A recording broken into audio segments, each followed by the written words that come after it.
वज़ीर आला के चंद्रशेखर राव ने आज कोविड के मरीजों के इलाज के लिए मरकज बनाए गए गांधी हॉस्पिटल का मुआयना किया।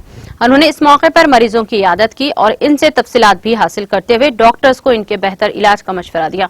वज़ीर आला ने मरीजों को यकीन दहानी करवाई कि रियासती हुकूमत इनको बेहतर इलाज की फराहमी के लिए तमाम मसाइल करेंगी और अपने मुआयने के दौरान वज़ीर आला कोविड-19 के इमरजेंसी वार्ड, इंतहाई निगहदाश्त वाले शोबे, ICU और आउट पेशेंट वार्ड भी गए।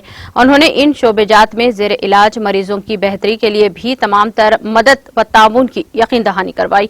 वज़ीर आला ने शहर हैदराबाद के इस अहम गांधी हॉस्पिटल में मरीजों को फराहम की जा रही तिब्बी खिदमात पर इत्मीनान का इजहार किया। उन्होंने जूनियर डॉक्टर्स, नर्सेस और दीगर स्टाफ अरकान की भी सताइश की जो कोविड के मरीजों की बेहतर तिब्बी खिदमात फराहम कर रहे हैं। उन्होंने हॉस्पिटल के हुकाम से इमरजेंसी दवाओं के साथ साथ ऑक्सीजन की सप्लाई के बारे में भी मालूमात हासिल की। उन्होंने हिदायत दी है कि दवाओं और दीगर का मुनासिब स्टॉक रखा जाए ताकि इस बात को यकीनी बनाया जाए कि मरीजों को बेहतर इलाज की सहूलियत हासिल हो सके। तमाम तरह के एहतियात के साथ कोविड-19 के प्रोटोकॉल के मुताबिक वज़ीर आला ने दौरा किया।